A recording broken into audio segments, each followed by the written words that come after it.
Hi everybody, here's Krystian from Teamwork Cast. And I am the rebooted Putty 2. Rebooted Putty 2. Something went wrong, but now we fixed all the problems. You couldn't play Putty straight out of the box. But now you can.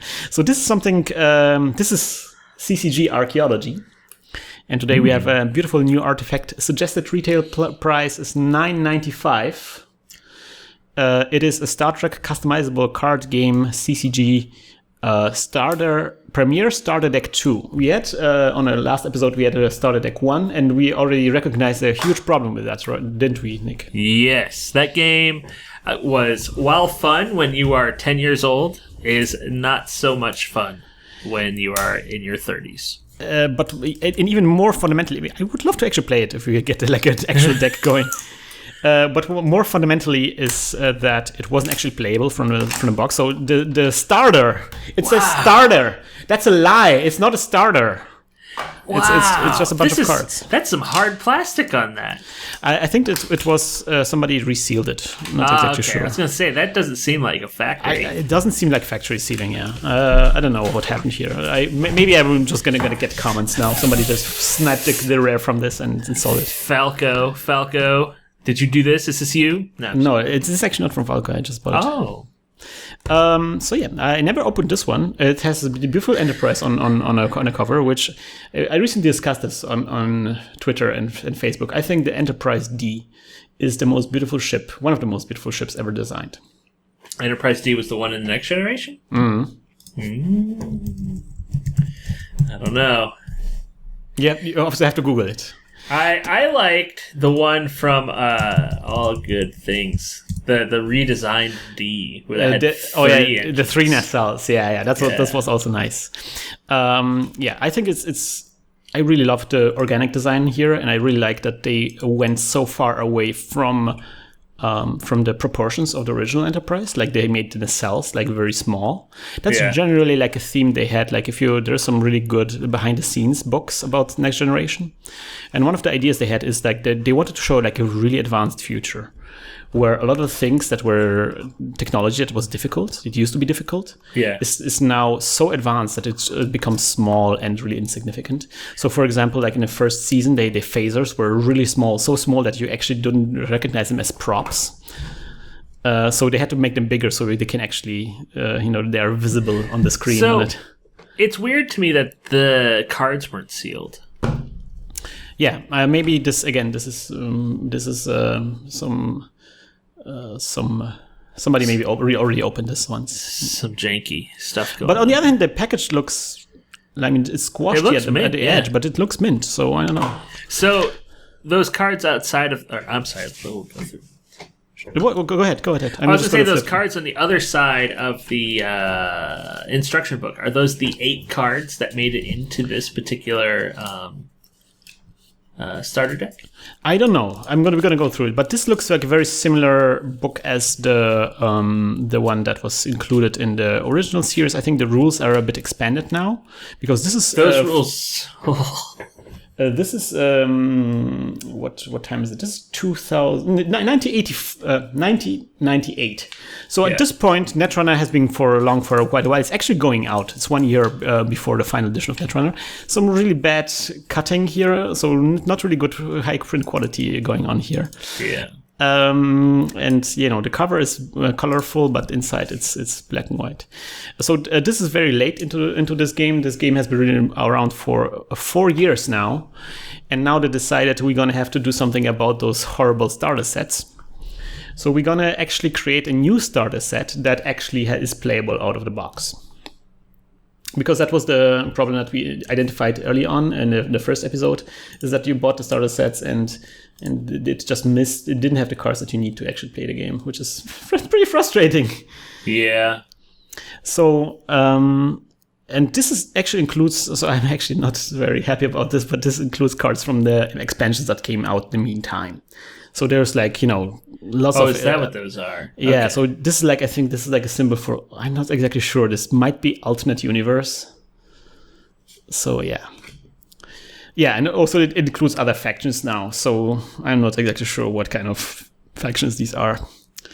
So yeah, this is like I think a mission that you can do with a lot of races. Another mission, commentary cloud, geological survey, botanical research, study pulsar, and search for weapons. Wow, this I think you can do with any kind of faction. So Romulans what this says is that there were 8 cards that were added to the starter deck too, which were Memory Wipe, Ferengi Trading Post, Botanical Research, Geological Survey. Yeah, these military.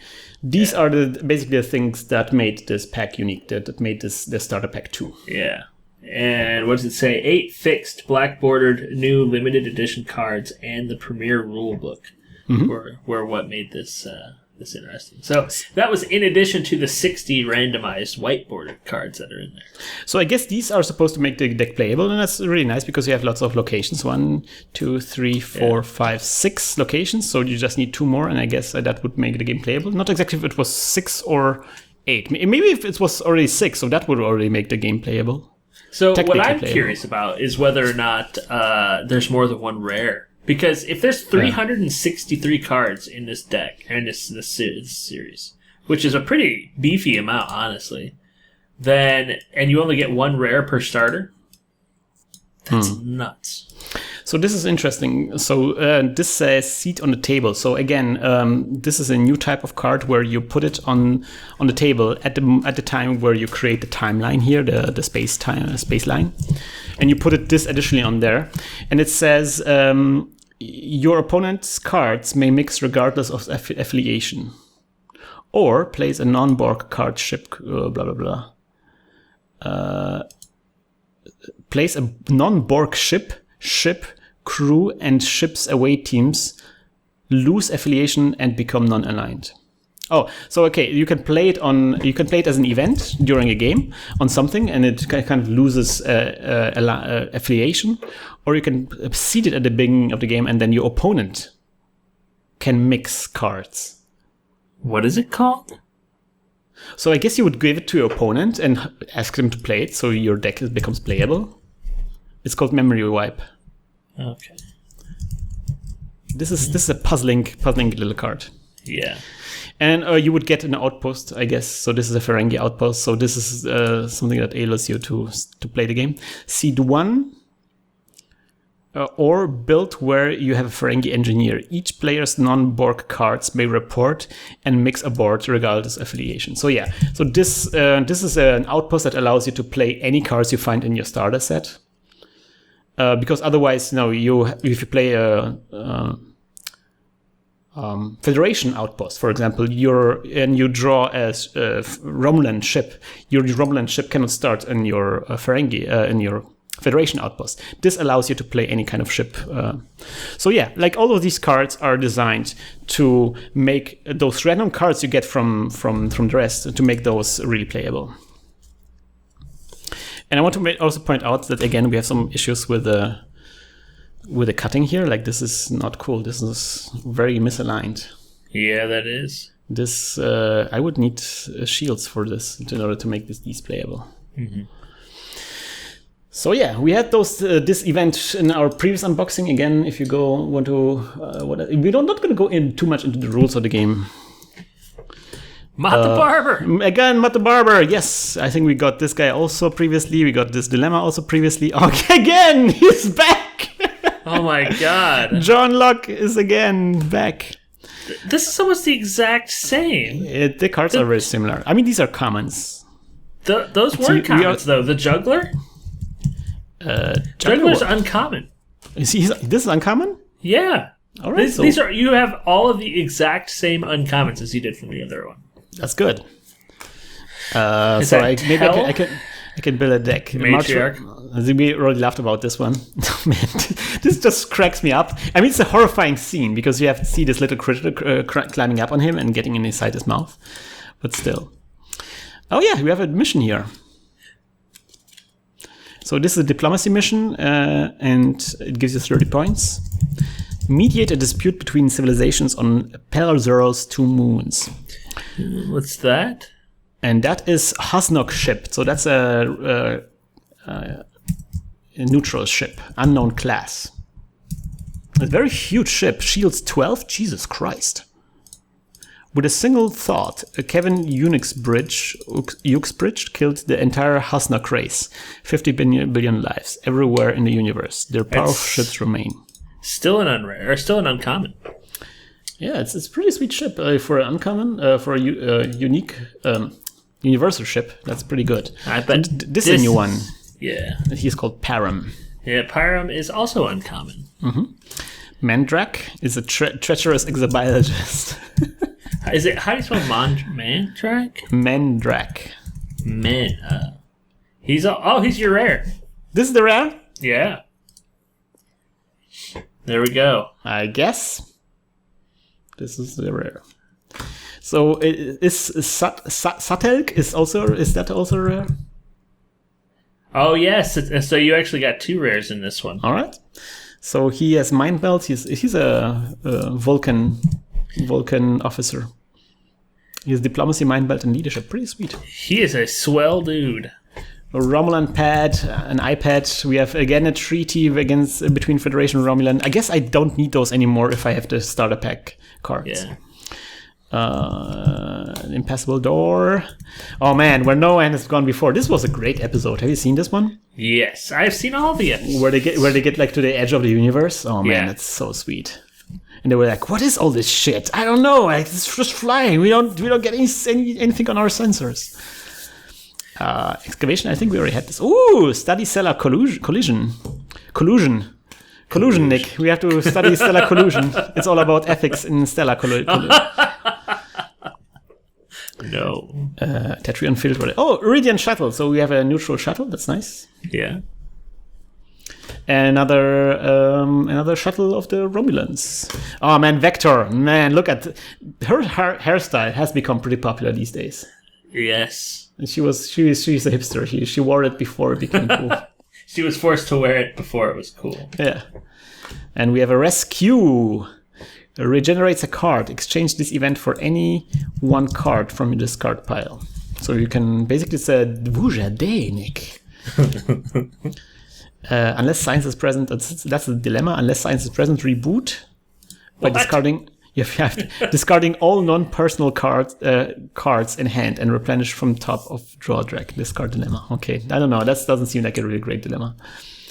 A tricorder gives us engineering skills. Katesh is an engineer hologram.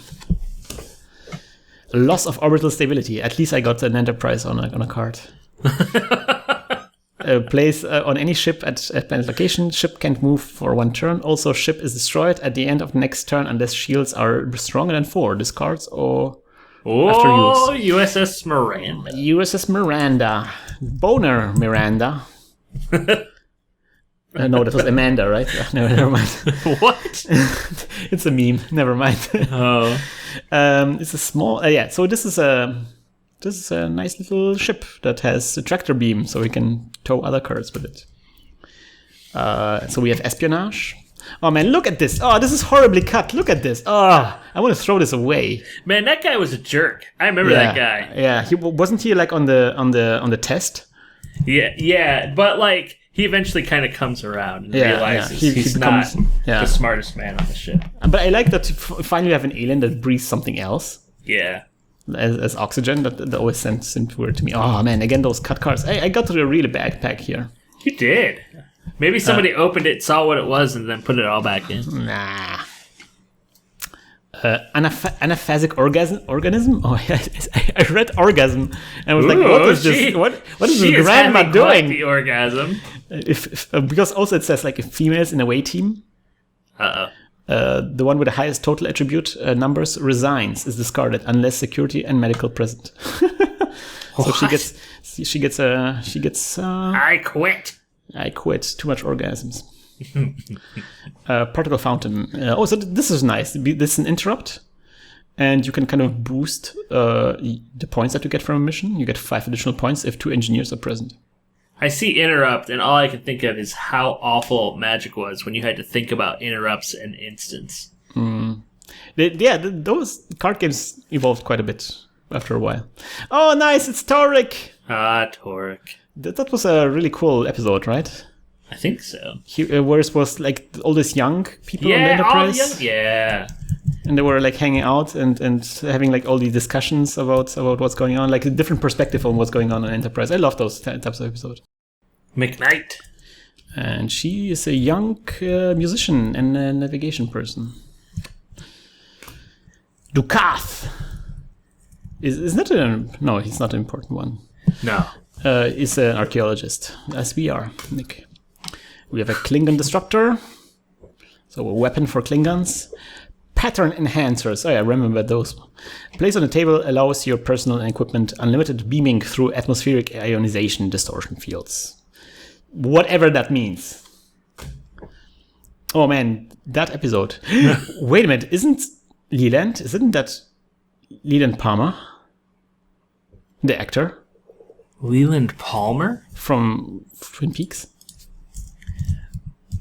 Oh, is it him? Yeah, I think it is. Because I mean, that guy's in everything, so yeah. I wouldn't. Away team member with highest total attribute numbers is shot and dies unless security and medical present. Discard dilemma. Man, so I'm going to talk about some of the game design aspects later on. Klingon trained in the field of science, smuggled Federation secrets. So here we have another dude. Static warp bubble. Place on table. Opponent must discard one card before ending each turn. This is a great episode, by the way. You remember this one? I do not. Where Beverly Crusher is stuck on Enterprise and is inside a warp bubble and everybody's disappearing. And she's the last one alive and tries to get out of the bubble. So Ray Wise, right? Ray Wise, who plays Leland Palmer, was in Star Trek The Next Generation, and he played a character in Star Trek Voyager. Sweet. So that was him. Yeah, he's a famous TV actor. I got a USS Nebula, Nick. I'm proud of you. I really like the way they kit bash stuff. So I think it's a kit bash stuff. So they basically bought like a commercial kit for Enterprise and rearranged the small pieces. Is that pieces. What that is? I think that is, yeah. Like that's or maybe like they made like a cast of the models they already had and rearrange the pieces to create like a different ship. Like it seems like it's from the Federation because it uses the same elements as the Enterprise does, but it's arranged differently. I like this one. It kind of like hints at like a design aesthetic that they had like with the Federation. I like this. I remember having these cards when I bought this game first. So the Excelsior from the movies and from everywhere. Excelsior. Very famous design. Dr. Farek. So he has greed as ability. Oh, nice, Vorcha. Nice. Sweet. So I have a Dedrix and a Vorcha, so I have all the iconic ships. Oh, and a K-Vort class as well, so nice. So this is for the movie. You don't have a named version of any of these ships. Yeah. Christopher Hobson, I remember this was a jerk, right? Yeah. Pretty much anyone who wasn't the crew were jerks. Yeah. Unless they were about to die. I remember having this card as well. Tachyon detection grid. Must have at least four of your ships in play to use. Play on any cloaked ship to detect its presence. Oh yeah, you can also cloaking. Oh man, there were so many rules. Klingon rituals. Oh jeez. If any Klingon is killed in an away team battle, all other Klingons present may immediately re-attack with double strength. That's great.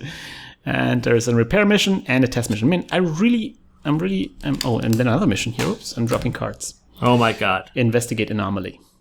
I'm really annoyed about this cutting. But that was really common with games that were made around this time. You just saw them.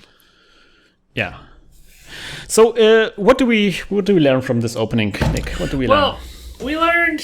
I mean, we've looked through so many cards today. Yeah. And the early history of collectible card games was insane. Yeah. And everybody was just trying to grab whatever market they could.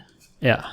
And some of the games stuck around, some of them didn't. Netrunner and like the Star. There's no Star Trek living card game, right? Star Trek, no. But recently they tried to copy the success of FFG's X-Wing. Yeah. And bring out like a miniatures game for Star Trek, which I think was not a bad idea. There are some really iconic ships. Yeah, I mean, I recently played Star Wars Armada, and I have to tell you that game is really fun. Star Wars Armada. Oh yeah. It's good, right? Yeah, it's really good. But the thing that I'm interested in is that there's a lot of CCGs that were canceled pretty much the year they were released. If we could get our hands on some of those. Yeah, so if you guys want to see our audience, if you guys want to see some us opening some rare CCGs that you want to see on this show, let us know. We're gonna try to do our best to get hold of them and try to crack open those packs. I'm gonna see if I can get some booster packs of this first series of Star Trek. I'd also like to talk about the Star Wars one. Yeah, it would be nice to get, because also from Decipher, in spite of all the issues that we're nagging about this game was very long-lasting, long-living. Yeah. And I think that comes, like, it also tells you that, games don't just survive on playability alone. They also sometimes survive on the theme, on less tangible qualities. Also pre-installed user bases, because I see people complaining about the Kickstarter for Exploding Kittens.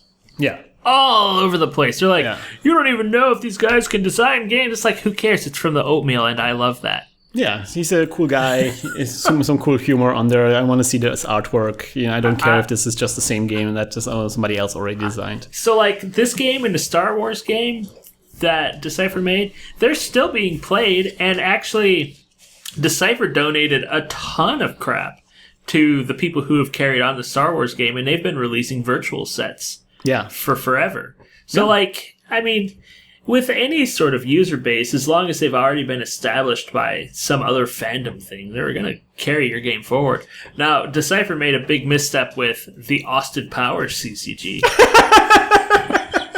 But we can talk about that later. Oh, that seems like another target for unboxing. I also would, again, I want to try to get hold of like a boosters of those, because that's the funny thing. Like something I noticed that when you get like those floods of those trading card games in the 90s, like a lot of stores, at least here in Germany, would get those starter sets. Yeah. But they wouldn't get the boosters. They would just get the starters, because nobody would buy the boosters if they aren't already playing the game. So they wanted to maybe, I guess, get people playing first on the starters. Yeah. And then if there was like enough critical mass, they would get the boosters. And also, I think like a lot of people, store owners, weren't really prepared for what's going on with the card games, with the collectible card games. So they were like, I guess that's the game, right? That's the box. That's the game. Yeah. And they didn't understand that this was like this oncoming thing that you would keep buying boosters for this. Because like until Wizards of the Coast had been purchased by Hasbro, it was just bizarre, because like Star Trek or Dungeons and Dragons had pretty much failed. Basically, all these things that had been keeping like hobby stores open for forever started to go away, and suddenly here's this CCG market that's all over the place. Yeah. And then all of the CCGs started to collapse, and nobody knew what to do. And then Wizards of the Coast is purchased by Hasbro. What the hell's going on? Yeah. And so, like, this whole period of history in terms of games is just nuts. It was a turbulent history, for sure. So I'm really excited about going back to those old things and digging up all the Mott the Barbers and everything. Mott the Barber. Mott the Barbers. You can cut my hair anytime, buddy. Also, I wanted to mention something about design.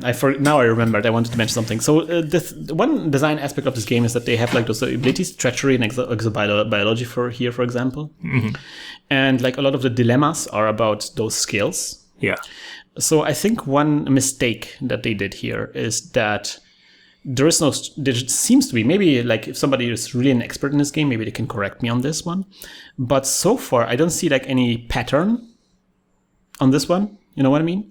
Yeah. Like, I guess, security is important if you don't want to get your guys killed. But this is like, if you compare this to Netrunner, where you have like barriers, sentries, and code gates, especially the new LCG Netrunner, these are much, these are also keywords, but they're very structured. You know exactly that a sentry is always aggressive. You know exactly that a barrier will always stop you. Yeah, and the code gate always does something funky. Well, it's also, I mean, Netrunner is pretty much, and people might yell at me for saying this, is like that system is kind of rock paper scissors. A little bit, yes, exactly. You have to find the scissors to get through the paper. You have to find the paper to bury the rock. And, like, there's a balancing mechanism that people are familiar with, even if it's at the unconscious level. I guess they kind of get what's happening. You can, if you open a pack, you can get out all the ice, and you can see, there's just 3 piles of ice that I have here, sentries, code gates, and barriers. And you can see, like, some patterns emerging here. And I don't see those patterns here. I mean, I guess you have to go through all the dilemmas, and here's, like, security, medical, but you need both security and medical. So what do you, like, if you are starting your first mission, what do you concentrate first on, security or medical? Like, there is just no hints that give you on what would you need and what the outcome is if you don't have it, This was the big problem. Like, if you look at the bridge crew members, like Data has engineer, computer skill ×2, music, astrophysics, and astrobiology. Yeah. So he's essentially like 8 different people. Yeah. That aren't him. If you look at Jordi LaForge, he's an engineer, navigation, physics, computer skill. And like, what is it? Beverly Crusher. It's just, the whole game is not necessarily balanced. It's about you spending a ton of money on getting the bridge crew and the names that you want so that you can then go out and play easily. It's also maybe also more of a role-playing experience where you have like those qualities associated with those guys, and they're not really like balanced or structured the way like a gameplay-oriented game would be. They're more like evocative. You're really like Mott the Barber going on a mission. I always had getting Mott the killed Barber by somebody. Yeah, Mott the Barber and Beverly Crusher, they hung out together. I'm not gonna lie. Yeah. Well, obviously, with this kind of hair, she needs a good barber. Yeah. She needs a good hairstylist. So I think it was built. And, I mean, this is something that's totally disagreeable, but I think this game was not necessarily built around its design, but its sales. Yeah.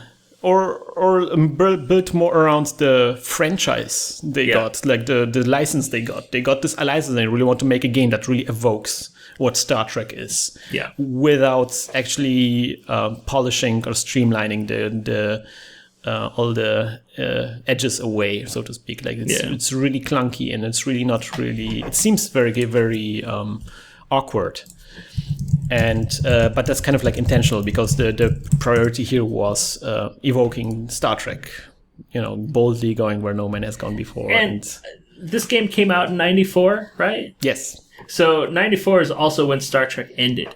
So there wasn't a lot of... you mean TNG ended? TNG ended. So Voyager was still around. Or Voyager, I don't think, came out. Or Deep Space Nine. There was an overlap between TNG and Deep Space Nine. And then later on, there was an overlap between Deep Space Nine and Voyager. So was there a lot of other like action figures and things like that you could get? For Star Trek? Yeah. I mean, Jesus Christ, Star Trek is like such a huge ecology of I just wasn't sure when that stuff all appeared. Yeah, it's difficult to tell. I don't know myself. I was too young at the time. I was just... I want to say it's the same thing that we're seeing with Amiibos. A lot of the Amiibos that are out now that have never had action figures associated with them are selling like wildfire and nobody can get them. So I have to wonder if this game sort of capitalized on TNG getting not the axe, but like people retiring. Oh yeah, so to relive, so to speak, the adventures that you were so fond of because everything is retiring, right? Yeah. I guess it was a good idea to launch at the end of TNG because then you get like all the all the episodes and you know exactly where to draw from to create all those cards. Yeah. Yeah. So this is Star Trek, the customizable card game. Again, we're going to try to get hold of some boosters, to crack open some boosters. And maybe we're going to even be able to create like a deck of this random assortment of cards. I guess with those, I really like that they try to make an effort to make it more custom playable out of the box. If you played Star Trek Next Generation custom card game, then let us know what your experiences are with the game and what you think about our impressions of the game. We may be absolutely wrong. That's absolutely completely possible. And we want to have your opinions and your observation on this one. Yeah, this is the joy of archaeology. We can only guess. Yes, we cannot. We can. The cards have been preserved, but the actual playing experience has not been preserved. Yeah. So we rely on eyewitness accounts. And we will be back next time around with maybe some more unboxing. I don't know when is next time we're gonna get hold of some more stuff to unbox. We just binged out on unboxing today. Oh god, so. So, again, if you have any suggestions on what we should get into, let us know, and we're going to try to get hold of those things. Until then, we're going to Oh, wait. No. We will find more things to unearth. It belongs in a museum.